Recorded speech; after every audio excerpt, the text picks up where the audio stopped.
अस्सलाम वालेकुम। कुन फ़ाया कून के नज़ारे। ज़िंदगी में दो ही काम मुश्किल होते हैं, पहला अपनी मनपसंद चीज़ को छोड़ना और दूसरा उस चीज़ को कबूल करना जिसको आप पसंद नहीं करते। इंसान बहुत से मंसूबे बनाता है और इन मंसूबों में हमेशा खुदा को भूल जाता है। ये भूल जाता है कि जितने भी मंसूबे हैं सब के सब उसके कुन के मोहताज हैं। बस तभी इंसान को चोट पहुंचती है। हम उसकी हिकमतें कभी भी नहीं समझ सकते। वो कब कब हमें किस किस तरीके से नवाजता है, हम ये सोच भी नहीं सकते। हम तो बस तकलीफ़ें देखते हैं और उन तकलीफ़ों की बिना पर शिकवे करते हैं। जब तुम उसकी रज़ा में राज़ी हो जाओगे तो वो भी तुम्हारी रज़ा में राज़ी हो जाएगा, और जब वो राज़ी हो जाए तो क्या मोहब्बत, क्या दुनिया, सब तुम्हारा। जब लाख कोशिशों के बावजूद भी हम नाकाम हो जाते हैं, तब ये बेचैन निगाहें रब्बे जुल जलाल को ढूंढने लगती हैं, क्योंकि दिल जानता है कि मरहम उसी से मिलेगी। अपनी बेबसी लेकर उसकी बारगाह में जाते हैं। शर्मिंदगी और गम का ये आलम होता है कि अल्फाज मुंह से नहीं निकल पाते, मगर वो फिर भी सब समझ जाता है, और जहाँ सब्र की आखिरी सांस टूटती है वो वहीं पे वो फरमा देता है, कुन फाया कुन, हो जा, बस वो हो जाता है। जब अल्लाह तुम्हें किनारे पर ला खड़ा कर दे तो तुम उस पर कामिल यकीन रखो, क्योंकि दो चीज़ें हो सकती हैं, या तो वो तुम्हें थाम लेगा या तुम्हें उड़ना सिखा देगा। गमे ज़िंदगी, गमे बंदगी, गमे दो जहां, गमे जावदा, मेरी हर नज़र तेरी मुंतज़िर, तेरा हर नज़र मेरा इम्तिहान। वो कुन कहता है, चीज़ें हो जाती हैं, गुमान से आगे, बयान से बाहर। जब तुम अल्लाह की चाहत पर सर झुका दोगे, फिर वो तुम्हारी चाहत के लिए भी कुन कह देगा। तुम्हें पता है तुम्हारा मसला क्या है? तुमने अपने फैसले अल्लाह पर छोड़ तो दिए हैं, मगर दिल से नहीं छोड़े। तुम अब भी चाहते हो कि काश फैसला वही हो जो तुम्हारी ख्वाहिश है। ये कैसा एतबार है भला? समुंदर के बीच खड़े शख्स को इस बात से क्या गर्ज कश्ती आर लगेगी या पार?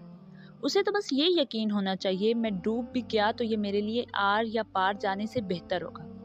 यही तो एतबार का इम्तिहान है। अल्लाह जितनी मोहब्बत अपने बंदे से करता है वो आपके गुमान से भी आगे है। हम सिर्फ वो देखते हैं जो ज़ाहिरी खूबसूरत है, जबकि अल्लाह ये भी जानता है आपके लिए क्या खूबसूरत है। यकीन करो, जिस दिन इस एतबार पर फैसला अल्लाह पे छोड़ोगे कि जो भी हुआ मेरे लिए वही बेहतरीन होगा, उस दिन ना सिर्फ आप बेचैनी से निकल आएंगे, बल्कि फैसला आपकी यकीन से ज़्यादा बेहतरीन होगा, क्योंकि अल्लाह सारी दुनिया और लोगों के दिलों समेत उनकी सोच के रुख तक बदलने पर कादिर है। जब कोई कहता है ना कि मेरे हौसले कमज़ोर पड़ जाते हैं, ये सब नामुमकिन है, उस वक़्त एक आयत आपके दिमाग पे दस्तक देती है, वकान अल्लाहु अला कुल्ली शैइन कदीर। करीम हर चीज़ पर कादिर है, और हौसले इतने मजबूत हो जाते हैं कि अल्लाह करीम तो वाकई हर शय पर कादिर है। और फिर सूरह रहमान की आयत, फ़बिअय्यि आलाइ रब्बिकुमा तुकज़्ज़िबान, और तुम अपने रब की कौन कौन सी नेमतों को झुटलाओगे। और ऐसा सबके साथ ही होता है, कभी ना कभी, कहीं ना कहीं, या अक्सर हम हिम्मत हार जाते हैं और हमें लगता है कुछ नहीं हो सकता, मगर अल्लाह करीम का कुन कहना और नामुमकिन का मुमकिन हो जाना। अल्लाह करीम से एक दफ़ा ताल्लुक़ जुड़ जाए तो वो कैसे कैसे अपने बंदों को संभालता है। ना तो बंदा गुमान कर सकता है, ना बयान कर सकता है।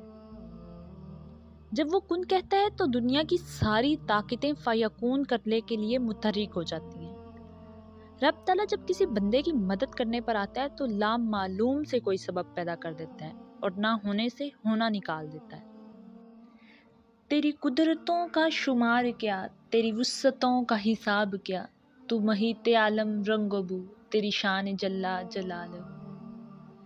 मेरी बेबसी का आलम तेरे कुन का मुंतज़िर है, मेरे मेहरबान दिखा दे फ़याकून का नज़ारा।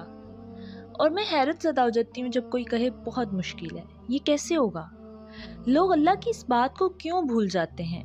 अलम तालम अन्नल्लाह अला कुल्ली शैइन कदीर, क्या वो नहीं जानते कि अल्लाह हर चीज़ पर कादिर है।